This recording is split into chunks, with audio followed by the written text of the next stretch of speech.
ಪ್ರಕಟಣೆಯ ಗ್ರಂಥ 12ನೇ ಅಧ್ಯಾಯ 1ರಿಂದ 6 ವಾಕ್ಯಗಳನ್ನು ಓದಿಕೊಳ್ಳೋಣ. Revelation chapter 12. Let us hear the reading, verse 1 to 6. ಪರಲೋಕದಲ್ಲಿ ಒಂದು ಮಹಾಲಕ್ಷಣವು ಕಾಣಿಸಿತು. ಅದೇನೆಂದರೆ, ಸೂರ್ಯನನ್ನು ಧರಿಸಿಕೊಂಡಿದ್ದ ಒಬ್ಬ ಸ್ತ್ರೀ ಇದ್ದಳು. ಆಕೆಯ ಕಾಲುಗಳ ಕೆಳಗೆ ಚಂದ್ರನಿದ್ದನು. ಆಕೆಯ ತಲೆಯ ಮೇಲೆ 12 ನಕ್ಷತ್ರಗಳುಳ್ಳ ಒಂದು ಕಿರೀಟವಿತ್ತು. ಆಕೆಯು ಗರ್ಭಿಣಿಯಾಗಿದ್ದು ಪ್ರಸವ ವೇದನೆಯಿಂದ ಸಂಕಟ ಪಡುತ್ತಾ ಕೂಗುತ್ತಿದ್ದಳು. ಪರಲೋಕದಲ್ಲಿ ಮತ್ತೊಂದು ಲಕ್ಷಣವು ಕಾಣಿಸಿತು. ಅದೇನೆಂದರೆ, ಕೆಂಪಾದ ಮಹಾಘಟಸರ್ಪವಿತ್ತು. ಅದಕ್ಕೆ 7 ತಲೆಗಳು 10 ಕೊಂಬುಗಳು ಇದ್ದವು.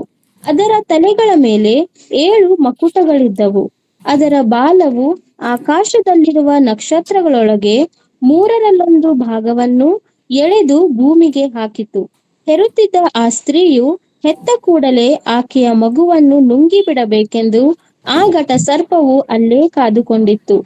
ಆಕೆ ಜನಾಂಗಗಳನ್ನು ಕಬ್ಬಿಣದ ಕೋಲಿನಿಂದ ಆಳಬೇಕಾದ ಒಂದು ಗಂಡು ಮಗುವನ್ನು ಹೆತ್ತಳು. ಆ ಕೂಸು ಪಕ್ಕನೆ ದೇವರ ಬಳಿಗೂ ಆತನ ಸಿಂಹಾಸನದ ಬಳಿಗೂ ಎತ್ತಲ್ಪಟ್ಟಿತು. ಆ ಸ್ತ್ರೀಯು ಅರಣ್ಯಕ್ಕೆ ಓಡಿ ಹೋದಳು. ಅಲ್ಲಿ ಆಕೆಗೆ 1260 ದಿನಗಳವರೆಗೆ ಪೋಷಣೆಯಾಗಬೇಕೆಂದು ದೇವರು ಸ್ಥಳವನ್ನು ಸಿದ್ಧ ಮಾಡಿದನು. ಆಮೆನ್. ಓದಿದಂತ ವಾಕ್ಯ ಭಾಗವನ್ನು ಓದಲಿರುವ ವಾಕ್ಯ ಭಾಗಗಳನ್ನು ಧ್ಯಾನಿಸಲಿರ್ತಕ್ಕಂಥ ಆತ್ಮೀಯ ಸಂಗತಿಗಳನ್ನ ದೇವರು ತಾನೇ ನಮಗೆ ಆಶೀರ್ವದಿಸಿಕೊಡಲಿ. ಈ ಒಂದು ಧ್ಯಾನದ ಮೂಲಕ ಕರ್ತನ ಕೃಪೆಯಲ್ಲಿಯೂ ಜ್ಞಾನದಲ್ಲಿಯೂ ನಾವು ಬೆಳೆಯುವಂತೆ ಸಹಾಯ ಮಾಡಲಿ. ನಾನು ನಿಮ್ಮನ್ನು ಪ್ರೋತ್ಸಾಹಪಡಿಸುತ್ತೇನೆ. ಹೆಚ್ಚೆಚ್ಚಾಗಿ ಪ್ರಕಟಣೆಯ ಗ್ರಂಥವನ್ನ ಓದಿರಿ. ಪ್ರಕಟಣೆಯ ಪುಸ್ತಕ ಒಂದು ಕಠಿಣವಾದಂಥ ಪುಸ್ತಕವಲ್ಲ. ನಾವು ವಾಕ್ಯವನ್ನ ಓದುತ್ತಾ ಹೋಗುವಾಗ ಮುಂದಿನ ಅಧ್ಯಾಯಗಳಲ್ಲಿ ಬರೆದಲ್ಪಟ್ಟಂತಹ ವಾಕ್ಯಗಳ ಚಿಹ್ನೆಗಳಿರಬಹುದು, ಗುರುತುಗಳಿರಬಹುದು, ಅವೆಲ್ಲವುಗಳ ವಿವರಣೆಯನ್ನು ಕೂಡ ಪ್ರಕಟಣೆಯ ಪುಸ್ತಕ ಬಹಳ ಸರಳ ರೀತಿಯಲ್ಲಿ ವಿವರಿಸುವಂಥದ್ದಾಗಿದೆ. ಆದ ಕಾರಣ ನಿಮ್ಮನ್ನು ಪ್ರೋತ್ಸಾಹಪಡಿಸುತ್ತೇನೆ. ನಿಮ್ಮ ಸಮಯಗಳಲ್ಲಿ ನಿಮಗೆ ನಿಮ್ಮ ಬಿರುಸಾದ ಚಟುವಟಿಕೆಗಳ ನಡುವೆ ದೇವರ ವಾಕ್ಯವನ್ನು ಹೆಚ್ಚಾಗಿ ಓದಿರಿ, ನೀವು ತಿಳಿದುಕೊಳ್ಳ್ರಿ, ಇತರರಿಗೆ ತಿಳಿಯಪಡಿಸಿರಿ. ಯಾಕೆಂದರೆ ಕರ್ತನ ಬರುವಿಕೆ ಬಹು ಸಮೀಪವಾಗಿದೆ. ಕಳೆದ ದಿನವೂ ಕೂಡ ಮೊದಲ 4 ವಾಕ್ಯಗಳನ್ನು ನಾವು ಧ್ಯಾನಿಸುತ್ತಾ ಬಂದೆವು. ಈ ದಿನದಲ್ಲೂ ಕೂಡ ಆ ಒಂದು 4 ವಾಕ್ಯಗಳಲ್ಲೂ ಕೂಡ ಕೆಲವು ಇತರ ವಿವರಣೆಗಳನ್ನು ನಾವು ತಿಳಿದುಕೊಳ್ಳುವಂಥವರಾಗಿದ್ದೇವೆ. ಸೊ ಪ್ರಕಟಣೆ ಗ್ರಂಥ 12ನೇ ಅಧ್ಯಾಯ 1ನೇ ವಾಕ್ಯದಲ್ಲಿ ನಾವು ನೋಡುವಾಗ, ಪರಲೋಕದಲ್ಲಿ ಮಹಾಲಕ್ಷಣವು ಕಾಣಿಸಿತು. ಇದು ನಿಜವಾಗಿ ಹಾಗೆ ನಾವು ತೆಗೆದುಕೊಳ್ಳಬೇಕಾದಂಥ ಸಂಗತಿ ಅಲ್ಲ ಎಂಬುದಾಗಿ, ಅಂದರೆ ಚಿತ್ರ ಅಲ್ಲ ಎಂಬುದಾಗಿ ನಿಮ್ಮ ಗಮನಕ್ಕೆ ತರಲು ಬಯಸುತ್ತೇನೆ. ದೇವರ ವಾಕ್ಯವನ್ನು ಗಮನಿಸಿರಿ. ಮಹಾಲಕ್ಷಣ, ಇಟ್ಸ್ ಅ ಸೈನ್ ಎಂಬುದಾಗಿ, ಗುರುತು ಎಂಬುದಾಗಿ ನಾವುಗಳು ಇದನ್ನು ತಿಳಿದುಕೊಳ್ಳಬಹುದು. ಅದಕ್ಕೆ ಹೆಚ್ಚಾದ ವಿವರಣೆಯನ್ನ ಕಳೆದ ಧ್ಯಾನದಲ್ಲಿ ನಿಮ್ಮೊಂದಿಗೆ ಹಂಚಿಕೊಂಡಿದ್ದೇನೆ. ಸೊ ಆ ಗುರುತು ಮೊದಲನೆಯದಾಗಿ ಏನೆಂಬುದಾಗಿ ನೋಡುವಾಗ, ಸೂರ್ಯನನ್ನ ಧರಿಸಿಕೊಂಡಿದ್ದ ಒಬ್ಬ ಸ್ತ್ರೀ ಇದ್ದಳು ಎಂಬುದಾಗಿ ದೇವರ ವಾಕ್ಯ ತಿಳಿಸುವಂಥದ್ದಾಗಿದೆ. ಸೊ ಪ್ರಿಯರೇ, ಅನೇಕ ಸತ್ಯವೇದದ ವಿದ್ವಾಂಸಕರು ತಿಳಿಸಿದಂಥ ವಿವರಣೆಗಳನ್ನ ನಾವು ಎಲ್ಲವನ್ನ ತೆಗೆದುಕೊಳ್ಳುತ್ತಿಲ್ಲ. ನಮಗೆ ಬೇಕಾದಂಥ, ನಮ್ಮ ಆತ್ಮೀಯ ಜೀವಿತಕ್ಕೆ ಬೇಕಾದಂಥ ಸಂಗತಿಗಳನ್ನು ಮಾತ್ರ ಅವುಗಳಿಂದ ನಾವು ತೆಗೆದುಕೊಂಡಿದ್ದೇವೆ. ಸೊ ಮೊದಲನೇದಾಗಿ ಈ ಸ್ತ್ರೀ ಯಾರೆಂಬುದಾಗಿ ನಾವು ನೋಡುವಾಗ, ಈ ಸ್ತ್ರೀ ಇಸ್ರೇಲ್ ಎಂಬುದಾಗಿ ನಾವು ತಿಳಿದುಕೊಂಡೆವು. ಈ ವಿಷಯಗಳಲ್ಲಿ ನಾವು ಸಂದೇಹ ಪಡುವುದು ಬೇಡ. ಅದಕ್ಕೆ ಒತ್ತು ಕೊಡುವ ಸಲುವಾಗಿ ದೇವರ ವಾಕ್ಯದಿಂದ ಅನೇಕ ಒತ್ತು ಕೊಡಲ್ಪಡುವಂಥ ವಾಕ್ಯಗಳನ್ನು ಕೂಡ ನಾವು ತೆಗೆದುಕೊಂಡೆವು. ಉದಾಹರಣೆಗಾಗಿ, ದೇವರು ಯಾವ ರೀತಿಯಾಗಿ ಇಸ್ರೇಲನ್ನ ಪತ್ನಿ ಎಂಬುದಾಗಿ ಕರೆಯುವುದನ್ನು ಕುರಿತು ಅನೇಕ ದೇವರ ವಾಕ್ಯ ಭಾಗಗಳಿಂದ ನಾವು ನಮ್ಮ ಗಮನಕ್ಕೆ ತೆಗೆದುಕೊಂಡೆವು. ಸತ್ಯವೇದದಲ್ಲಿ ಹಲವಾರು ಸ್ತ್ರೀಯನ್ನ ಕುರಿತು ದೇವರ ವಾಕ್ಯ ಮಾತನಾಡುತ್ತದೆ. ಅಂದರೆ ಗುಣಲಕ್ಷಣಗಳು, ಒಂದು ಲಕ್ಷಣ ರೀತಿಯಲ್ಲಿ ನಾವು ಸಭೆಯನ್ನು ಕೂಡ ಎಂಬುದಾಗಿ ನಾವು ನೋಡಿದೆವು. ಇಜಬೆಳನ್ನು ಕೂಡ ನೋಡಿದೆವು.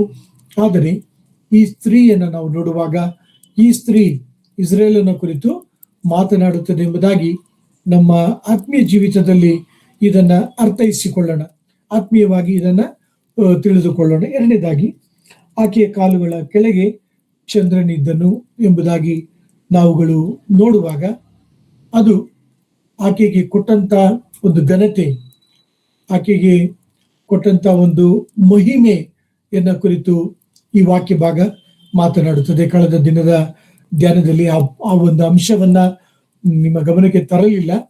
ಆದ ಕಾರಣ ಈ ಒಂದು ಧ್ಯಾನದಲ್ಲಿ ಆ ಒಂದು ಅಂಶವನ್ನ ನಿಮ್ಮ ಗಮನಕ್ಕೆ ತರುತ್ತಿದ್ದೇನೆ. ದಯಮಾಡಿ ಈ ಚಿತ್ರವನ್ನ ನೀವು ಊಹಿಸಿಕೊಳ್ಳಬೇಕಾಗಿಯೂ ಕೇಳಿಕೊಳ್ಳುತ್ತೇನೆ. ಆಕೆ ಸೂರ್ಯನನ್ನ ಧರಿಸಿದ್ದಾಳೆ. ಎರಡನೇದಾಗಿ, ಆಕೆಯ ಕಾಲುಗಳು ಚಂದ್ರನ ಮೇಲೆ ನಿಂತಿರತಕ್ಕಂಥವುಗಳು ಎಂಬ ಚಿತ್ರವನ್ನ ನೀವು ನಿಮ್ಮ ಗಮನಕ್ಕೆ ತೆಗೆದುಕೊಳ್ಳ್ರಿ. ಮತ್ತು ಆಕೆಯ ತಲೆಯ ಮೇಲೆ ದೇವರ ವಾಕ್ಯ ತಿಳಿಸ್ತದೆ 12 ನಕ್ಷತ್ರಗಳುಳ್ಳ ಒಂದು ಕಿರೀಟವಿತ್ತು ಎಂಬುದಾಗಿ.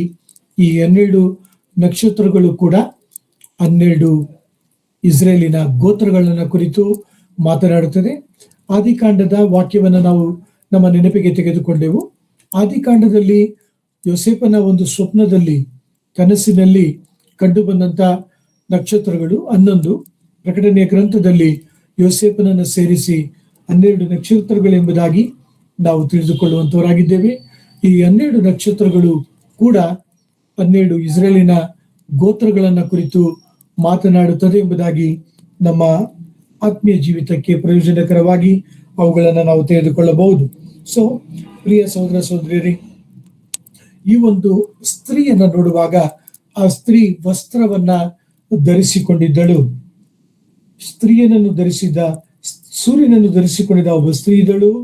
ಮತ್ತು ಆ ಸ್ತ್ರೀ ಎಂಬುದಾಗಿ ನೋಡುವಾಗ, ಆ ವಸ್ತ್ರವನ್ನ ಕುರಿತು ನಾವು ನೋಡುವಾಗ, ಆಕೆಯ ಆ ಒಂದು ಲಕ್ಷಣವನ್ನ ನಾವುಗಳು ಗಮನಿಸುವಾಗ, ಆಕೆ ಕೊಡಲ್ಪಟ್ಟಂತ ಮಹಿಮೆ, ಆಕೆ ಕೊಡಲ್ಪಟ್ಟಂತ ಘನತೆಯನ್ನ ಕುರಿತು, ಆಕೆಯ ಪ್ರಭಾವವನ್ನ ಕುರಿತು ಈ ಒಂದು ವಾಕ್ಯ ಭಾಗ ವಿವರಿಸುವಂತದ್ದಾಗಿದೆ.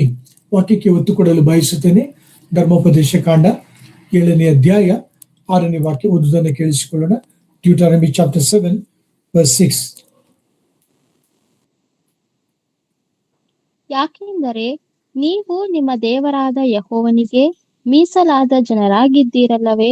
ಆತನು ಭೂಲೋಕದಲ್ಲಿರುವ ಸಮಸ್ತ ಜನಾಂಗಗಳಲ್ಲಿ ನಿಮ್ಮನ್ನೇ ಸ್ವಕೀಯ ಜನವಾಗುವುದಕ್ಕೆ ಆದುಕೊಟ್ಟನು. ನೋಡ್ರಿ, ಮೊದಲನೇದಾಗಿ ನಾನು ನಿಮ್ಗೆ ಹೇಳಿದೆ, ಈ ಒಂದು ಗುಣಲಕ್ಷಣ, ಈ ಒಂದು ಸ್ತ್ರೀಯನ್ನ ಲಿಟ್ರಲಿ ಹಾಗೆಯೇ ನಾವು ತೆಗೆದುಕೊಳ್ಳಬಾರದೆಂಬುದಾಗಿ ಹೇಳಿದೆ.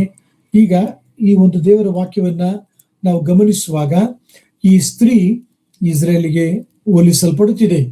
ನಾನು ಆಗಲೇ ನಿಮಗೆ ತಿಳಿಸಿದೆ, ಆಕೆ ವಸ್ತ್ರ, ಆಕೆ ಸೂರ್ಯನನ್ನ ಧರಿಸಿಕೊಂಡತಕ್ಕಂಥ ಸಂಗತಿಗಳು, ಚಂದ್ರನ ಮೇಲೆ ನಿಂತಿರ್ತಕ್ಕಂಥ ಸಂಗತಿಗಳು, 12 ನಕ್ಷತ್ರಗಳು, ಇವೆಲ್ಲವುಗಳ ಗುಣಲಕ್ಷಣದ ವಿವರಣೆಗಳನ್ನು ನಾವು ನೋಡುವಾಗ ದೇವರು ಇಲ್ಲಿ ಅಕ್ಷರಾಂಶ ಸ್ತ್ರೀಯ ವಿಷಯವಾಗಿ ಮಾತನಾಡುತ್ತಿಲ್ಲ, ಅದನ್ನು ಇಸ್ರೇಲನ್ನ ಕುರಿತು ಮಾತನಾಡುತ್ತಿದ್ದಾನೆ.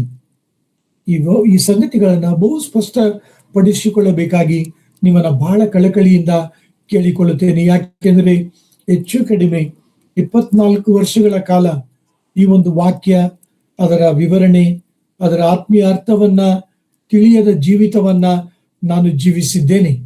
ಆದ ಕಾರಣ ಈ ಒಂದು ಸತ್ಯವೇದದ ಧ್ಯಾನದಲ್ಲಿ ಪಾಲು ತೆಗೆದುಕೊಂಡಿರ್ತಕ್ಕಂಥ ಪ್ರಿಯ ದೈವ ಜನರೇ, ನೀವುಗಳು ಈ ಒಂದು ಸತ್ಯವನ್ನ ತಿಳಿದುಕೊಳ್ಳಿರಿ ಮತ್ತು ಇತರರಿಗೂ ಕೂಡ ಈ ಒಂದು ಸತ್ಯವನ್ನ ನಿಮಗೆ ಕರ್ತನು ಅನುಕೂಲ ಮಾಡಿಕೊಟ್ಟಾಗ ಅವರೊಂದಿಗೆ ಹಂಚಿಕೊಳ್ಳಬೇಕಾಗಿ ನಿಮ್ಮನ್ನ ಕೇಳಿಕೊಳ್ಳುತ್ತೇನೆ.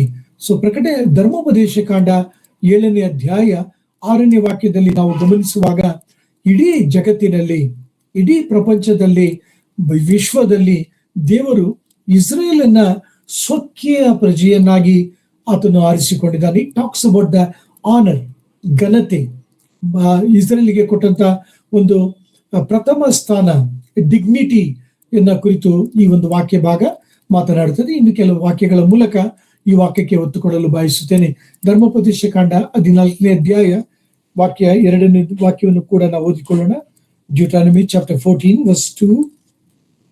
ಯಾಕೆಂದರೆ ನೀವು ಕೇವಲ ನಿಮ್ಮ ದೇವರಾದ ಯೆಹೋವನ ಜನರೇ. ಆತನು ಭೂಲೋಕದಲ್ಲಿರುವ ಸಮಸ್ತ ಜನಾಂಗಗಳಲ್ಲಿ ನಿಮ್ಮನ್ನೇ ಸ್ವಕೀಯ ಜನರಾಗುವುದಕ್ಕೆ ಆದುಕೊಂಡಿದ್ದಾನಲ್ಲ. ಸೊ ಪ್ರಿಯ ಸಹೋದರ ಸಹೋದರಿಯರೇ, ದೇವರ ವಾಕ್ಯ ಬಹಳ ಸರಳವಾದ ವಿವರಣೆಯನ್ನ ನಮಗೆ ಧರ್ಮೋಪದೇಶ ಕಾಂಡ 14ನೇ ಅಧ್ಯಾಯ 2ನೇ ವಾಕ್ಯದಿಂದ ತರುವಂತದಾಗಿದೆ. ಸಮಸ್ತ ಭೂನಿವಾಸಿಗಳ ಮಧ್ಯದಲ್ಲಿ ಇಸ್ರೇಲನ ದೇವರು ಅತ್ಯಂತ ಉನ್ನತವಾಗಿ ಆತನು ಹೆಚ್ಚಿಸಿದ್ದಾನೆ. ಸೊ ಪ್ರಕಟಣೆ ಗ್ರಂಥ 12ನೇ ಅಧ್ಯಾಯದಲ್ಲಿರ್ತಕ್ಕಂಥ ಈ ಸ್ತ್ರೀ ಮತ್ತಾರು ಅಲ್ಲ, ಈ ಒಂದು ಗುಣಲಕ್ಷಣ, ಈ ಸ್ತ್ರೀಯ ವಿವರಣೆ ಇಸ್ರೇಲ್ ಎಂಬುದಾಗಿ ನಮ್ಮ ಗಮನಕ್ಕೆ ತೆಗೆದುಕೊಳ್ಳುವುದು ಬಹು ಮುಖ್ಯ. ಕೀರ್ತನೆ 33ನೇ ಅಧ್ಯಾಯ 12ನೇ ವಾಕ್ಯವನ್ನು ಕೂಡ ನಾವು ಓದಿಕೊಳ್ಳೋಣ. ಸಾಮ್ಸ್ 33:12. ಯಾವ ಜನರಿಗೆ ಯೆಹೋವನೇ ದೇವರಾಗಿದ್ದಾನೋ, ಯಾವ ಜನಾಂಗದವರನ್ನು ಸ್ವಕೀಯರನ್ನಾಗಿ ಆದುಕೊಂಡಿದ್ದಾನೋ ಅವರೇ ಧನ್ಯರು.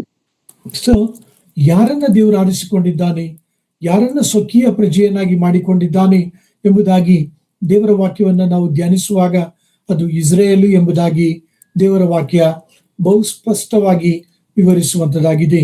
ಮಾತ್ರವಲ್ಲ, ದೇವರು ತನ್ನ ಪ್ರವಾದನೆಗಳ ಮೂಲಕ ಇಸ್ರೇಲನ ಕುರಿತು ಇಲ್ಲಿ ಮಾತನಾಡುವುದು ಮಾತ್ರವಲ್ಲ, ದೇವರು ಇಸ್ರೇಲಿನ ಜೊತೆಗೆ ಆತನು ಒಡಂಬಡಿಕೆಯನ್ನು ಕೂಡ ಮಾಡಿಕೊಂಡಿರತಕ್ಕಂಥ ಕುರಿತು ದೇವರ ವಾಕ್ಯ ತಿಳಿಸುವಂತದ್ದಾಗಿದೆ.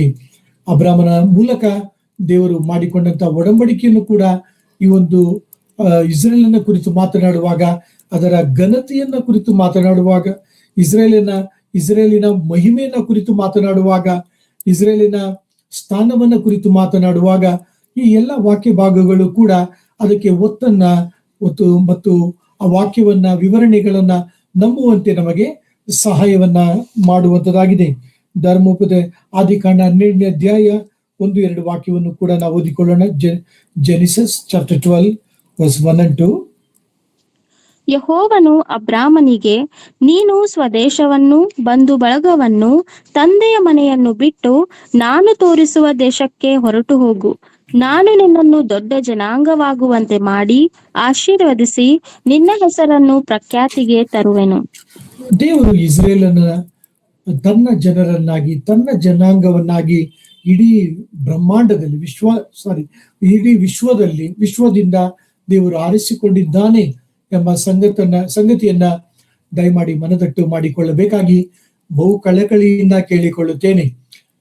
ಪ್ರಕಟಣೆಯ ಗ್ರಂಥ 12ನೇ ಅಧ್ಯಾಯ ಸಭೆಯನ್ನ ಕುರಿತು ಮಾತನಾಡುತ್ತಿಲ್ಲ, ದೇವರ ಮಕ್ಕಳಾದಂಥ ಇಸ್ರೇಲನ ಕುರಿತು ದೇವರು ಮಾತನಾಡುತ್ತಿದ್ದಾನೆ ಎಂಬ ಸಂಗತಿಯನ್ನ ನಮ್ಮ ನೆನಪಿನಲ್ಲಿಟ್ಟುಕೊಳ್ಳುವುದು ಬಹು ಪ್ರಾಮುಖ್ಯವಾಗಿದೆ.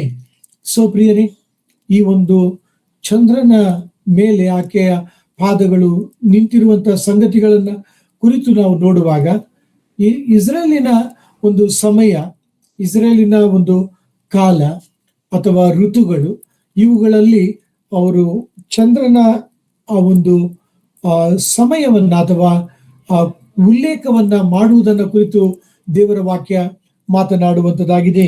ಸೊ ಇಸ್ರೇಲ್ ಮಕ್ಕಳು ಯಾವ ಗಳಿಗೆಯಲ್ಲಿ ದೇವರನ್ನ ಆರಾಧಿಸುತ್ತಿದ್ದರು ಎಂಬ ಒಂದು ಸಮಯ, ಆ ಒಂದು ಕಾಲ ಚಕ್ರಗಳನ್ನ ಗಮನಿಸುವಾಗ ಈ ಒಂದು ಚಂದ್ರನ ಪದ ಅಲ್ಲಿ ಉಲ್ಲೇಖಿಸಲ್ಪಟ್ಟಿರುವುದನ್ನ ಕುರಿತು ನಿಮ್ಮ ಗಮನಕ್ಕೆ ತರಲು ಬಯಸುತ್ತೇನೆ.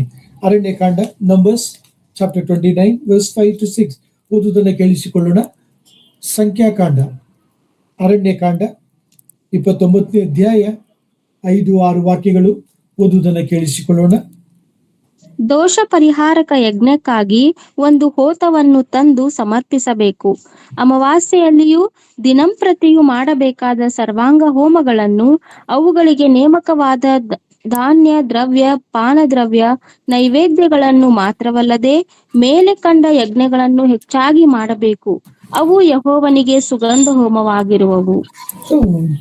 ಇಸ್ರೇಲರ ಒಂದು ಆರಾಧನೆಯ ಪದ್ಧತಿ ಅಥವಾ ಕ್ರಮವನ್ನ ನಾವು ಗಮನಿಸುವಾಗ, ಅಮಾವಾಸ್ಯೆಗಳಲ್ಲಿಯೂ ಹುಣ್ಣಿಮೆಗಳಲ್ಲಿಯೂ ಯಾವ ರೀತಿಯಾಗಿ ಅವರು ನೆರೆದು ಬರುತ್ತಿದ್ದರು, ಈ ಒಂದು ವಾಕ್ಯವನ್ನ ನಾವು ಗಮನಿಸುವಾಗ ದೇವರು ಇಸ್ರೇಲನ ಜೊತೆಗೆ ತಾನು ಮಾಡಿಕೊಂಡಂತ ಒಡಂಬಡಿಕೆಯನ್ನ ಕುರಿತು ಈ ವಾಕ್ಯ ಭಾಗ ಮಾತನಾಡುವಂಥದ್ದಾಗಿದೆ. ನಾನು ಆಗಲೇ ನಿಮಗೆ ತಿಳಿಸಿದ್ದೇನೆ, ಹಲವಾರು ವಾಕ್ಯ ಭಾಗಗಳ ಮೂಲಕ ದೇವರು ಯಾವ ರೀತಿಯಾಗಿ ಇಸ್ರೇಲನ್ನ ಆರಿಸಿಕೊಂಡನು, ತನ್ನ ಸ್ವಾಸ್ಥ್ಯವನ್ನಾಗಿ ಮಾಡಿಕೊಂಡನು, ತನ್ನ ಜನಾಂಗವನ್ನಾಗಿ ಮಾಡಿಕೊಂಡನು. ಅದರೊಂದಿಗೆ ಈ ವಾಕ್ಯ ಭಾಗಗಳಲ್ಲಿ ನಾವುಗಳು ಗಮನಿಸುವಾಗ ಇಸ್ರೇಲ್ ಜೊತೆಗೆ ದೇವರು ಒಡಂಬಡಿಕೆಯ ನಿಬಂಧನೆಯನ್ನ ಕೂಡ ಆತನು ಮಾಡಿಕೊಂಡಿದ್ದಾನೆ ಎಂಬ ಸಂಗತಿಯನ್ನ ನಿಮ್ಮ ಗಮನಕ್ಕೆ ತರಲು ಬಯಸುತ್ತೇನೆ. ಸೊ ಸರಳ ರೀತಿಯಲ್ಲಿ ನೀವು ನಾನು ತೆಗೆದುಕೊಳ್ಳೋಣ. ಇಸ್ರೇಲರ ಆರಾಧನೆಗಳಲ್ಲಿ, ಇಸ್ರೇಲರ ಬಲಿದಾನಗಳಲ್ಲಿ, ಹಳೆ ಒಡಂಬಡಿಕೆಯಲ್ಲಿ ಚಂದ್ರನ ಅಥವಾ ಹುಣ್ಣಿಮೆ, ಅಮಾವಾಸ್ಯೆ ಈ ಸಂಗತಿಗಳ ಉಲ್ಲೇಖವನ್ನ ನಾವುಗಳು ದೇವರ ವಾಕ್ಯದಲ್ಲಿ ಗಮನಿಸಬಹುದು. ನೆಹೆಮೀಯ 10ನೇ ಅಧ್ಯಾಯ 33ನೇ ವಾಕ್ಯ ಓದುವುದನ್ನು ಕೇಳಿಸಿಕೊಳ್ಳೋಣ. ನೆಹೆಮೀಯ 10ನೇ ಅಧ್ಯಾಯ 33ನೇ ವಾಕ್ಯ.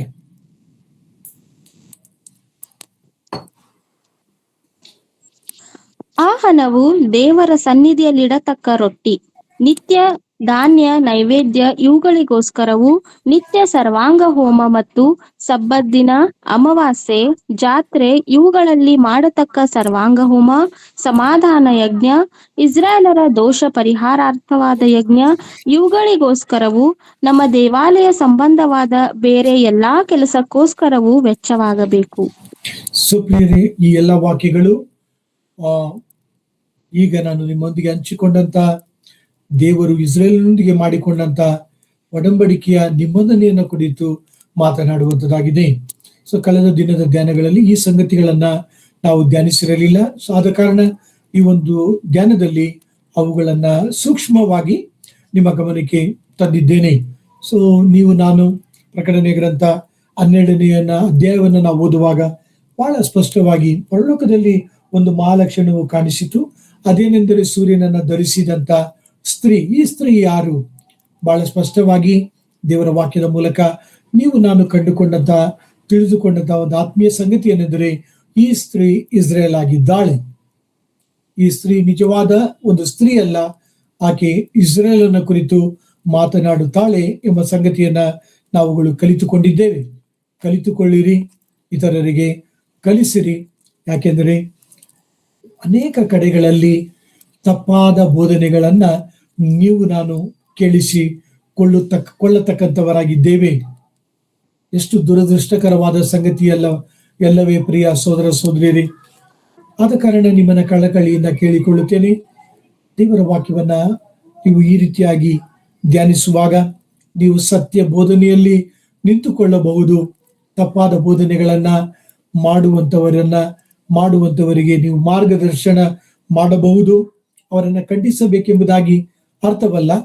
ಸತ್ಯವನ್ನ ತಿಳಿಯಪಡಿಸಿರಿ, ಸತ್ಯ ಅವರಿಗೆ ಬಿಡುಗಡೆಯನ್ನ ಕೊಡುವಂತದ್ದಾಗಿದೆ ಎಂಬುದಾಗಿ ಈ ಒಂದು ಧ್ಯಾನದ ಮೂಲಕ ನಿಮ್ಮ ಸಂಗಡ ಈ ಒಂದು ಧ್ಯಾನದಲ್ಲಿ ಹಂಚಿಕೊಳ್ಳಲು ಬಯಸುತ್ತೇನೆ.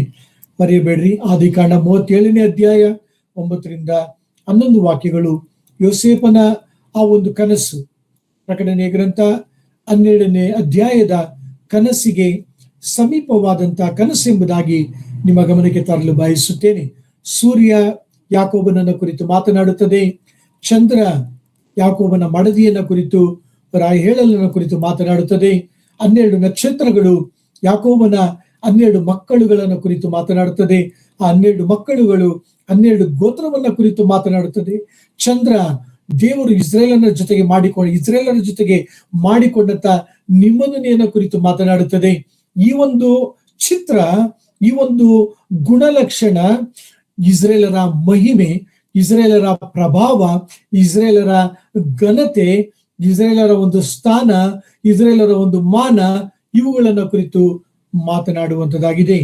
ಸೊ ಪ್ರಿಯರೇ, ಯೋಹಾನನು ಈ ಸಂಗತಿಗಳನ್ನ ವಿವರಿಸುತ್ತಾ ಆತನು 3ನೇ ವಾಕ್ಯದಲ್ಲಿ ತಿಳಿಸುವಂತ ಸಂಗತಿ ಏನೆಂದರೆ, ಆಕೆಯು ಗರ್ಭಿಣಿಯಾಗಿದ್ದು. ಸಿಸ್ಟರ್ 2 ಮತ್ತು 3 ವಾಕ್ಯಗಳು ಓದುವುದನ್ನು ಕೇಳಿಸಿಕೊಳ್ಳೋಣ. ಆಕೆಯು ಗರ್ಭಿಣಿಯಾಗಿದ್ದು ಪ್ರಸವ ವೇದನೆಯಿಂದ ಸಂಕಟ ಪಡುತ್ತಾ ಕೂಗುತ್ತಿದ್ದಳು. ಪರಲೋಕದಲ್ಲಿ ಮತ್ತೊಂದು ಲಕ್ಷಣವು ಕಾಣಿಸಿತು. ಅದೇನೆಂದರೆ, ಕೆಂಪಾದ ಮಹಾ ಘಟಸರ್ಪವಿತ್ತು.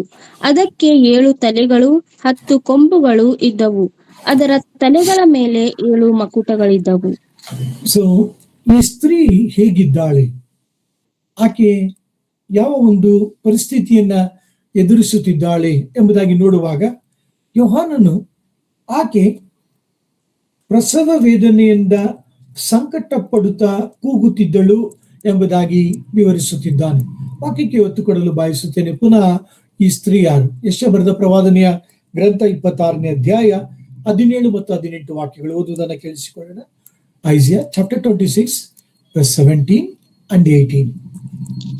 ಹೆರಿಗೆ ಹತ್ತಿರವಾದ ಗರ್ಭಿಣಿಯು ಯಾತನೆ ಪಡುತ್ತಾ ಬೇನೆಯಿಂದ ಅರಚುವಂತೆ, ಯೆಹೋವನೇ, ನಾವು ನಿನ್ನ ಮುಂದೆ ಅರಚಿದ್ದೇವೆ.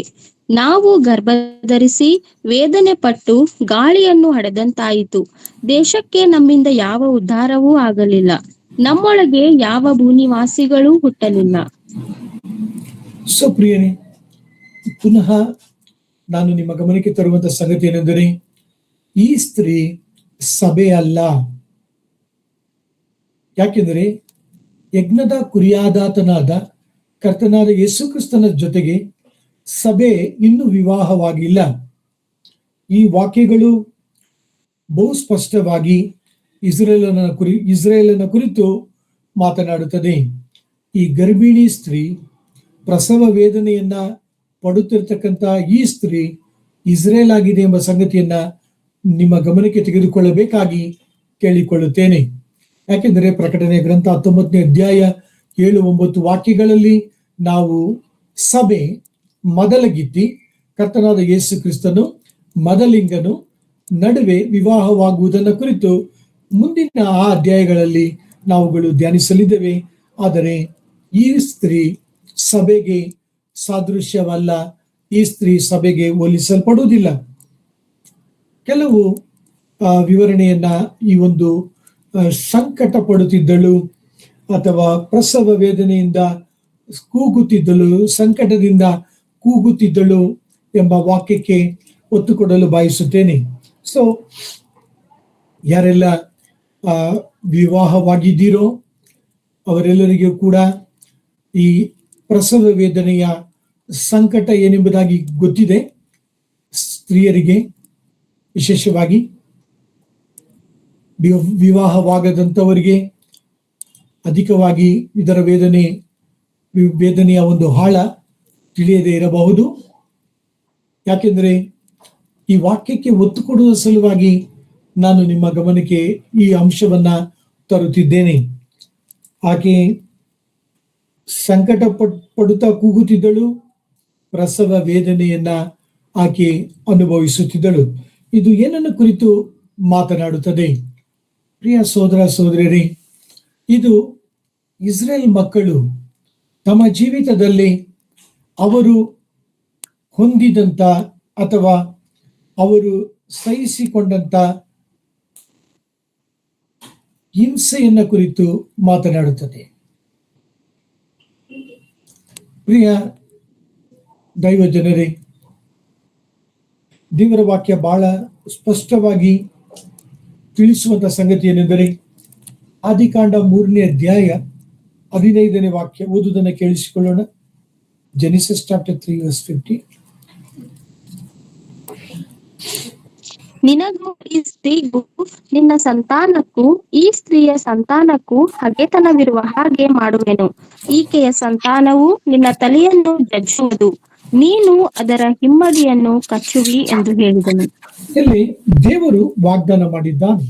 ಆದಿಕಾಂಡದಲ್ಲಿ ಏನೆಂಬುದಾಗಿ ವಾಗ್ದಾನ ಮಾಡಿದ್ದಾನೆ? ಈ ಸ್ತ್ರೀಯ ಸಂತತಿಯ ಮೂಲಕ ದೇವರು ಸೈತಾನನನ್ನ ಜಜ್ಜುತ್ತಾನೆ ಎಂಬುದಾಗಿ ಆತನು ಸ್ಪಷ್ಟವಾಗಿ ದೇವರ ವಾಕ್ಯದಲ್ಲಿ ತಿಳಿಯಪಡಿಸಿದ್ದನು. ಅದರ ಪರಿಣಾಮ ಈ ಸೈತಾನ ಆತನು ಏನು ಮಾಡುತ್ತಿದ್ದಾನೆ?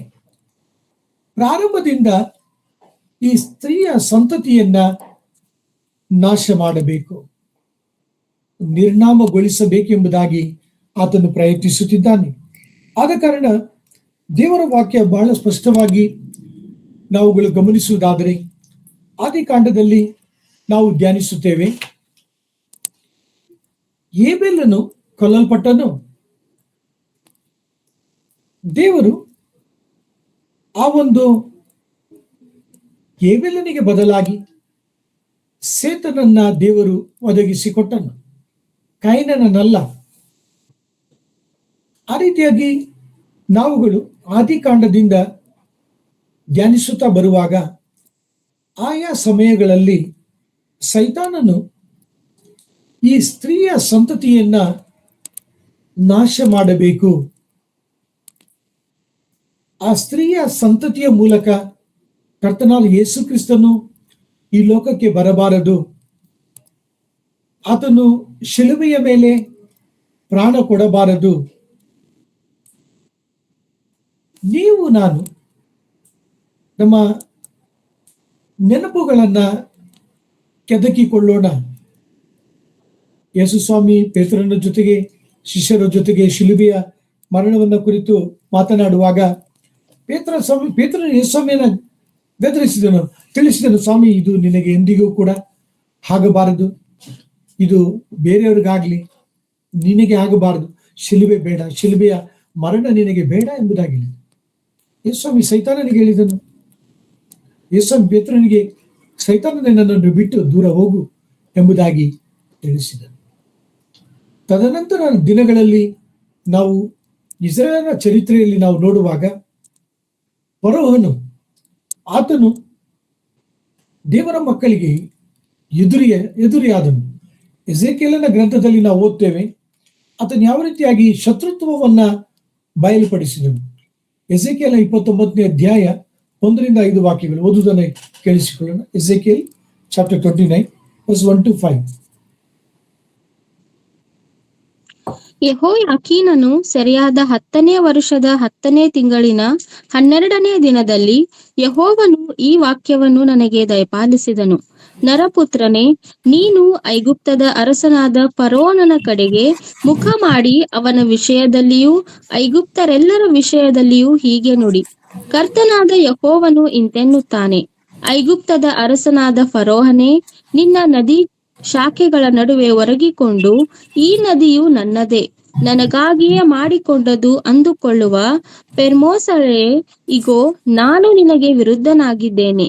ನಾನು ನಿನ್ನ ದವಡೆಗಳಿಗೆ ಗಾಳ ಹಾಕಿ ನಿನ್ನ ನದಿಯ ಮೀನುಗಳು ನಿನ್ನ ಬೆನ್ನು ಚಿಪ್ಪುಗಳಿಗೆ ಅಂಟಿಕೊಳ್ಳುವಂತೆ ಮಾಡಿ, ಅಂಟಿಕೊಂಡಿರುವ ಆ ಮೀನುಗಳ ಸಹಿತ ನಿನ್ನನ್ನು ನಿನ್ನ ನದಿಯ ಮಧ್ಯದೊಳಗಿಂದ ಈಚೆಗೆ ಎಳೆದು ನಿನ್ನನ್ನು ನಿನ್ನ ನದಿಯ ಎಲ್ಲಾ ಮೀನುಗಳನ್ನು ಕಾಡಿನ ಪಾಲು ಮಾಡುವೆನು.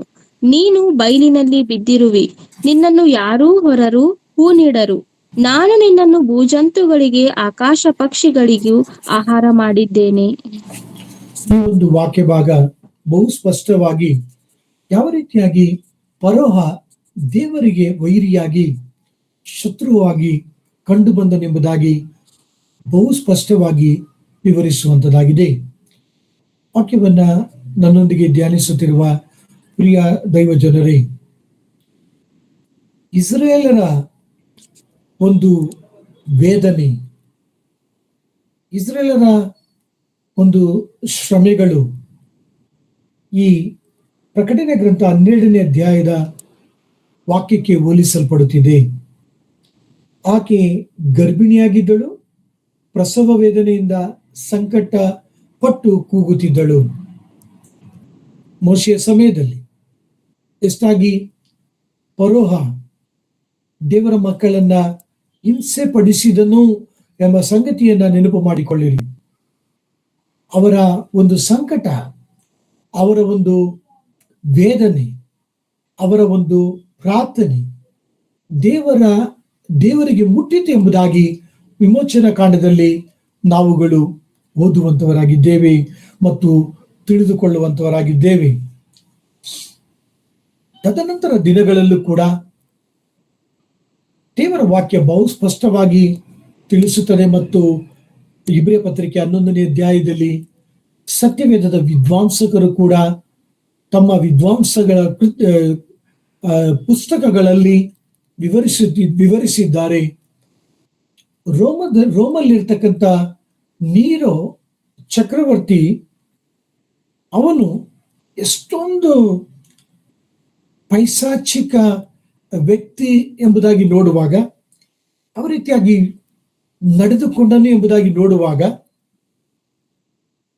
ಆ ಕ್ರೀಡಾಂಗಣಕ್ಕೆ ದೀಪವಾದ ಬೆಳಕನ್ನ ಕೊಡುವ ಸಲುವಾಗಿ ದೇವರ ಮಕ್ಕಳನ್ನ ಆತನು ಆ ಮಕ್ಕಳ ದೇಹಕ್ಕೆ ಬೆಂಕಿಯನ್ನ ಒತ್ತಿಸಿ ಅದರಿಂದ ಬೆಳಕನ್ನ ಹೊಂದಿದನು ಕಂಡನು ಎಂಬುದಾಗಿ ಸತ್ಯವೇದದ ವಿದ್ವಾಂಸಕರು ವಿವರಿಸುವಂತವರಾಗಿದ್ದಾರೆ. ಸೊ ನಿಮ್ಮ ಗಮನಕ್ಕೆ ತರುವಂತ ಸಂಗತಿ ಏನೆಂದರೆ, ಎಷ್ಟೊಂದು ಸಂಕಟ, ಎಷ್ಟೊಂದು ವೇದನೆಯನ್ನ ಇಸ್ರೇಲರು ಅನುಭವಿಸಿರಬಹುದು ಎಂಬುದಾಗಿ ನೀವು ನಿಮ್ಮ ಮನಸ್ಸಿನ ಮೇಲೆ ಈ ಸಂಗತಿಗಳನ್ನ ತೆಗೆದುಕೊಳ್ಳಿರಿ.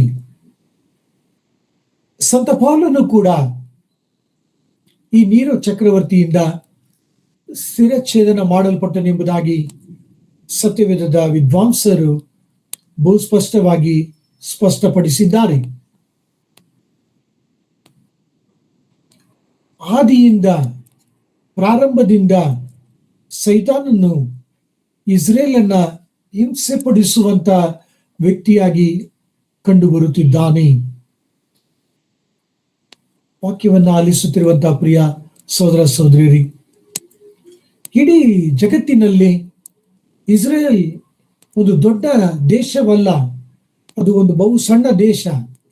ಅದರ ವಿಸ್ತಾರ, ಅದರ ಭೂಗೋಳದ ಎತ್ತರ, ಉದ್ದ, ಅಗಲ ನೀವುಗಳು ಗಮನಿಸುವಾಗ ಅದು ಬಹು ಹೆಚ್ಚಿನ ಪ್ರದೇಶವನ್ನ ಒಳಗೊಂಡಂತ ಒಂದು ದೇಶವಲ್ಲ, ಒಂದು ಜನಾಂಗವಲ್ಲ. ದೇವರು ಅದನ್ನ ಆರಿಸಿಕೊಂಡಿದ್ದಾನೆ. ಗತ ದಿನಗಳನ್ನ ನೆನಪು ಮಾಡಿಕೊಳ್ಳಿರಿ. ಇಸ್ರೇಲ್ ಯಾವ ರೀತಿಯಾಗಿ ಆಮಾಸ್ ಮೂಲಕವಾಗಿ, ಇಚಬುಲ್ಲ ಮೂಲಕವಾಗಿ ಹಿಂಸೆಗೆ ಒಳಗಾಯಿತೆಂಬುದಾಗಿ ನೆನಪು ಮಾಡಿಕೊಳ್ಳಿರಿ. ಪ್ರಿಯರೇ, ನಿಮ್ಮ ಗಮನಕ್ಕೆ ತರುವಂತ ಸಂಗತಿ ಏನೆಂದರೆ, ಇಸ್ರೇಲ್ ಹಾದು ಹೋದಂತ ವೇದನೆ, ಒಂದು ಕಡೆ ಕರ್ತನಿಂದ, ದೇವರಿಂದ ಅವರು ಶಿಕ್ಷಿಸಲ್ಪಟ್ಟರು, ಪಡುತ್ತಿದ್ದಾರೆ. ಮತ್ತೊಂದು ಕಡೆಯಿಂದ ಸೈತಾನನು ಬಹು ಉಗ್ರವಾಗಿ ಇಸ್ರೇಲ್ ಮೇಲೆ ದಾಳಿ ಮಾಡುತ್ತಿದ್ದಾನೆ ಎಂಬ ಸಂಗತಿಯನ್ನ ಪ್ರಕಟಣೆ ಗ್ರಂಥ 12ನೇ ಅಧ್ಯಾಯ 3ನೇ ವಾಕ್ಯದಲ್ಲಿ ನಿಮ್ಮ ಗಮನಕ್ಕೆ ತರಲು ಬಯಸುತ್ತಿದ್ದೇನೆ. 3ನೇ ವಾಕ್ಯದ ನಂತರ 2ನೇ ವಾಕ್ಯದ ನಂತರ ಮತ್ತೊಂದು ಲಕ್ಷಣವು ಕಾಣಿಸಿತು. ಅದೇನೆಂದರೆ, ಕೆಂಪಾದ ಮಹಾ ಘಟ ಸರ್ಪವಿತ್ತೆಂಬುದಾಗಿ ದೇವರ ವಾಕ್ಯ ಮಾತನಾಡುವಂಥದ್ದಾಗಿದೆ. ಈ ಒಂದು ಸ್ತ್ರೀಯನ್ನ ಕುರಿತು, ಆ ಸ್ತ್ರೀಯನ್ನ ವಿವರಿಸಿದ ನಂತರ, ಅದರ ಪ್ರಸವ ವೇದನೆ ವಿವರಿಸಿದ ನಂತರ, ಈ ಒಂದು ಸ್ತ್ರೀಗೆ ಮತ್ತೊಂದು ಬಾಧೆ, ಮತ್ತೊಂದು ಸಂಕಟ ಆಕೆ ಪಡಲು ಕಾರಣವನ್ನ ಯೋಹಾನನು 3 ಮತ್ತು 4ನೇ ವಾಕ್ಯದಲ್ಲಿ ವಿವರಿಸುತ್ತಿದ್ದಾನೆ. ಓದುವುದನ್ನು ಕೇಳಿಸಿಕೊಳ್ಳೋಣ. ಪ್ರಕಟಣೆ ಗ್ರಂಥ 12ನೇ ಅಧ್ಯಾಯ 3 ಮತ್ತು 4 ವಾಕ್ಯಗಳು. ಅದೇನೆಂದರೆ, ಕೆಂಪಾದ ಮಹಾಘಟ ಸರ್ಪವಿತ್ತು. ಅದಕ್ಕೆ 7 ತಲೆಗಳು, 10 ಕೊಂಬುಗಳು, ಅದರ ತಲೆಗಳ ಮೇಲೆ 7 ಮಕುಟಗಳಿದ್ದವು. ಅದರ ಬಾಲವು ಆಕಾಶದಲ್ಲಿರುವ ನಕ್ಷತ್ರಗಳೊಳಗೆ 1/3 ಭಾಗವನ್ನು ಎಳೆದು ಭೂಮಿಗೆ ಹಾಕಿತು. ಹೆರುತ್ತಿದ್ದ ಆ ಸ್ತ್ರೀಯು ಹೆತ್ತ ಕೂಡಲೇ ಆಕೆಯ ಮಗುವನ್ನು ನುಂಗಿಬಿಡಬೇಕೆಂದು ಆ ಘಟ ಸರ್ಪವು ಅಲ್ಲೇ ಕಾದುಕೊಂಡಿತ್ತು. ಪ್ರಿಯ ಸಹೋದರ ಸಹೋದರಿಯರೇ, ಇಲ್ಲಿ ಘಟ ಸರ್ಪವನ್ನ ಕುರಿತು ಯೋಹಾನನು ತಿಳಿಸುತ್ತಿದ್ದಾನೆ. ಈ ಘಟ ಸರ್ಪ ಯಾರೆಂಬುದಾಗಿ ಮುಂದಿನ ವಾಕ್ಯ ಭಾಗದಲ್ಲೂ ಕೂಡ ಆತನು ತಿಳಿಸ್ತಾ ಇದ್ದಾನೆ. ಆತನು ಪಿಶಾಚನೆಂಬುದಾಗಿ ತಿಳಿಸುತ್ತಿದ್ದಾನೆ. ಕಳೆದ ದಿನದ ಧ್ಯಾನದಲ್ಲೂ ಕೂಡ ನಿಮಗೆ ನಾನು ಸೈತಾನನ ಹಲವಾರು ಹೆಸರುಗಳನ್ನ ನಿಮ್ಮ ಗಮನಕ್ಕೆ ತಂದಿದ್ದೆ. ಲೂಸಿಫರ್ ಎಂಬುದಾಗಿಯೂ, ಸುಳ್ಳುಗಾರನೆಂಬುದಾಗಿಯೂ ಅನೇಕ ಹೆಸರುಗಳನ್ನ ಸತ್ಯವೇದ ಆತನನ್ನ ಕುರಿತು ತಿಳಿಸುತ್ತಾ ಇದೆ. ಈ ವಾಕ್ಯ ಭಾಗದಲ್ಲಿ 3-4 ವಾಕ್ಯದಲ್ಲಿ ಆತನು ಕೆಂಪು ಬಣ್ಣವನ್ನ ಹೊಂದಿದನೆಂಬುದಾಗಿ ತಿಳಿಸುವಂತದ್ದಾಗಿದೆ. ಸೊ ಪ್ರಿಯರೇ, ಈ ಒಂದು ಘಟ ಸರ್ಪ ಅದು ಸೈತಾನನಾಗಿದ್ದಾನೆ ಎಂಬ ಸಂಗತಿಯನ್ನ ನಮ್ಮ ಮನಸ್ಸಿಗೆ ನಾವು ತೆಗೆದುಕೊಳ್ಳೋಣ. ಗುಣಲಕ್ಷಣ, ಇದೊಂದು ಲಕ್ಷಣ ಎಂಬುದಾಗಿ ಯೋಹಾನನು ತಿಳಿಸುತ್ತಿದ್ದಾನೆ. ಮಾತ್ರವಲ್ಲ, ಅನೇಕ ಕಡೆಗಳಲ್ಲಿ ನೀವುಗಳು ಗಮನಿಸುವಾಗ, ಚೈನಾ ದೇಶವನ್ನ ನೀವು ಗಮನಿಸುವಾಗ ಈ ಒಂದು ಘಟಸರ್ಪದ ಚಿತ್ರವನ್ನ ನೀವು ಕಾಣಬಹುದು. ಈ ಘಟಸರ್ಪವನ್ನ ಅವರು ಪೂಜಿಸುವಂತವರಾಗಿದ್ದಾರೆ. ಹಬ್ಬಗಳ ಸಮಯದಲ್ಲಿ, ವಿಶೇಷ ಸಮಯಗಳಲ್ಲಿ ಈ ಘಟಸರ್ಪವನ್ನು ಅವರು ಪೂಜಿಸುತ್ತಾರೆ. ಮತ್ತು ಈ ಘಟಸರ್ಪ ತಮಗೆ ಶಕ್ತಿಯ ಚಿಹ್ನೆಯಾಗಿದೆ ಎಂಬುದಾಗಿ ಅವರು ಪರಿಗಣಿಸುತ್ತಾರೆ. ಮತ್ತು ಈ ಒಂದು ಘಟಸರ್ಪ ಮಳೆಗೆ, ಬೆಳೆಗೆ, ಆಶೀರ್ವಾದಕ್ಕೆ ಒಳ್ಳೆಯದೆಂಬುದಾಗಿ ಅವರು ಈ ಒಂದು ಘಟಸರ್ಪವನ್ನ ಬಿಂಬಿಸುತ್ತಾರೆ, ಅದರೊಂದಿಗೆ ಸಂಭ್ರಮಿಸುತ್ತಾರೆ. ಆದರೆ ಪ್ರಕಟಣೆಯ ಗ್ರಂಥ 12ನೇ ಅಧ್ಯಾಯ ಬಹು ಸ್ಪಷ್ಟವಾಗಿ ಈ ಘಟಸರ್ಪವನ್ನ ಕುರಿತು ತಿಳಿಸುವಂತ ಸಂಗತಿ ಏನೆಂದರೆ, ಈ ಘಟಸರ್ಪ ಸೈತಾನನಾಗಿದ್ದಾನೆ ಮತ್ತು ಈತನು ಸ್ತ್ರೀಯ ಬಳಿ ಕಾಯುತ್ತಿದ್ದಾನೆ. ಸಂಕಟ ಪಡುತ್ತಿರತಕ್ಕಂಥ ಇಸ್ರೇಲ್ ಜೊತೆಗೆ ಕಾಯುತ್ತಿದ್ದಾನೆ. ಸೊ ಪ್ರಿಯ ಸಹೋದರ ಸಹೋದರಿಯರೇ, ಘಟಸರ್ಪವನ್ನು ಕುರಿತು ನೀವು ನಾನು ಸ್ಪಷ್ಟಪಡಿಸಿಕೊಳ್ಳುತ್ತೀರಿ. ಕೆಲವರು ಘಟಸರ್ಪದ ಅಚ್ಚೆಯನ್ನು ಹಾಕೋತಾರೆ ಮತ್ತು ಅರಿಯದೆ ಅದನ್ನ ಕುರಿತು ಹೆಮ್ಮೆ ಪಟ್ಟುಕೊಳ್ಳುತ್ತಾರೆ. ಆದರೆ ದೇವರ ವಾಕ್ಯ ಬಹು ಸ್ಪಷ್ಟವಾಗಿ ತಿಳಿಸುವಂತದ್ದಾಗಿದೆ, ಈ ಘಟಸರ್ಪ ಸೈತಾನನಾಗಿದ್ದಾನೆ. ಇದರಲ್ಲಿ ನಾವು ಹೆಚ್ಚಳ ಪಡಬಾರದು. ನೀವು ನಾನು ಇದರ ಒಂದು ಸತ್ಯತೆಯನ್ನ ನಾವು ಅರ್ಥ ಮಾಡಿಕೊಳ್ಳಬೇಕು. ದೇವರ ವಾಕ್ಯ ಪ್ರಕಟಣೆ ಗ್ರಂಥ 12ನೇ ಅಧ್ಯಾಯ 3 ಮತ್ತು 4 ವಾಕ್ಯಗಳು ಬಹು ಸ್ಪಷ್ಟವಾಗಿ ತಿಳಿಸುವಂತದ್ದಾಗಿದೆ. ಸೈತಾನನು ಹಲವಾರು ರೀತಿಯಲ್ಲಿ ತನ್ನ ಮಕ್ಕಳನ್ನ ತೊಂದರೆ ಪಡಿಸುವಾತನಾಗಿದ್ದಾನೆ, ಬಾಧೆ ಪಡಿಸುವಾತನಾಗಿದ್ದಾನೆ, ಕೊಲ್ಲುವಾತನಾಗಿದ್ದಾನೆ, ಹಿಂಸೆ ಪಡಿಸುವಾತನಾಗಿದ್ದಾನೆ. ಅವನ ಒಂದು ಉದ್ದೇಶ ಏನೆಂಬುದಾಗಿ ನೋಡುವಾಗ ಯವನ ಬರೆದ ಸುವಾರ್ತೆ 10ನೇ ಅಧ್ಯಾಯ 10ನೇ ವಾಕ್ಯ, ಕಳ್ಳನು ಕೊಲ್ಲುವುದಕ್ಕೂ ಕದ್ದುಕೊಳ್ಳುವುದಕ್ಕೂ ಹಾಳು ಮಾಡುವುದಕ್ಕೆ ಬರುತ್ತಾನೆ ಹೊರತು ಮತ್ತಾವುದಕ್ಕೂ ಬರುವುದಿಲ್ಲ. ಆದರೆ ನಾನಾದರೂ ಅವುಗಳಿಗೆ ಜೀವ ಇರಬೇಕೆಂತಲೂ ಆ ಜೀವ ಸಮೃದ್ಧಿಯಾಗಿರಬೇಕೆಂತಲೂ ಬಂದೆನೆಂಬುದಾಗಿ ಯೇಸುಸ್ವಾಮಿ ಹೇಳಿದ ಮಾತುಗಳನ್ನು ನೆನಪು ಮಾಡಿಕೊಳ್ಳಿರಿ. ಈ ದಿನದ ಧ್ಯಾನವನ್ನ ಇಲ್ಲಿಗೆ ನಿಲ್ಲಿಸುವುದಕ್ಕೆ ಮುಂಚಿತವಾಗಿ ನಿಮ್ಮ ಗಮನಕ್ಕೆ ತರುವಂತ ಸಂಗತಿ ಏನೆಂದರೆ, ಪ್ರಿಯರೇ, ಕರ್ತನ ಬರುವಿಕೆ ಸಮೀಪವಾಗಿದೆ. ಇಸ್ರೇಲರ ರಕ್ಷಣೆಗೋಸ್ಕರವಾಗಿ ಪ್ರಾರ್ಥಿಸಿರಿ. ಇಸ್ರೇಲರ ಕ್ಷೇಮಕ್ಕಾಗಿ ಪ್ರಾರ್ಥಿಸಿರಿ. ಇಸ್ರೇಲ್ ಮಕ್ಕಳು ಜೀವಿತದಲ್ಲಿ ದೇವರ ಪ್ರವಾದನೆಗಳು, ದೇವರ ವಾಗ್ದಾನಗಳು ನೆರವೇರುವಂತೆ ಪ್ರಾರ್ಥನೆ ಮಾಡಿರಿ. ನೀವು ನಾನು ಕಸಿ ಮಾಡಲ್ಪಟ್ಟಿದ್ದೇವೆ. ಆದ ಕಾರಣ ಇಸ್ರೇಲೊಂದಿಗೆ ನಾವು ಕಸಿ ಮಾಡಲ್ಪಟ್ಟಿದ್ದೇವೆ. ಇಸ್ರೇಲ್ ರಕ್ಷಣೆಗೋಸ್ಕರವಾಗಿ ಪ್ರಾರ್ಥನೆ ಮಾಡಿರಿ. ಪ್ರಿಯ ಸೋದರ ಸೋದರಿಯರೇ, ಅದು ಮಾತ್ರವಲ್ಲ, ಇಂದಿನ ದಿನಗಳಲ್ಲೂ ಕೂಡ ಇಸ್ರೇಲ್ ಶ್ರಮೆಗಳಲ್ಲಿ ಹಾದು ಹೋಗುತ್ತಿದೆ. ಪ್ರಾರ್ಥಿಸಿರಿ. ಇರಾನ್ ದೇಶ ಹೇಳುತ್ತದೆ, ಅಮೆರಿಕ ದೇಶ ಇರಾನ್ ಅನ್ನು ತಾಕುವುದಾದರೆ ನಾವು ಇಸ್ರೇಲ್ ಅನ್ನು ತಾಕುತ್ತೇವೆ ಎಂಬುದಾಗಿ ಇರಾನಿನ ಈ ದಿನದ ಸ್ಪೋಕ್ಸ್ ಪರ್ಸನ್ ವಾರ್ತಾ ಮಂತ್ರಿ ಎಚ್ಚರಿಕೆಯನ್ನ, ಗದರಿಸುವಿಕೆಯನ್ನ ಕೊಡುವಂತವರಾಗಿದ್ದಾರೆ. ಆದ ಕಾರಣ ನಿಮ್ಮ ನನ್ನ ಪ್ರಾರ್ಥನೆ ಇಸ್ರೇಲ್ ವಿಷಯದಲ್ಲಿ ಅಗತ್ಯ ಉಳ್ಳದಾಗಿದೆ. ಕರ್ತನ ಚಿತ್ತವಿಲ್ಲದಾದರೆ ಮುಂದಿನ ವಾರ ದೇವರ ವಾಕ್ಯವನ್ನ ಪ್ರಕಟಣೆ ಗ್ರಂಥ 12ನೇ ಅಧ್ಯಾಯ 3ನೇ ವಾಕ್ಯದಿಂದ ಧ್ಯಾನಿಸೋಣ. ಕರ್ತನ ಕೃಪೆ ನಿಮ್ಮೆಲ್ಲರೊಂದಿಗೆ ಇರಲಿ. ದೇವರ ನಾಮಕ್ಕೆ ಸ್ತೋತ್ರ.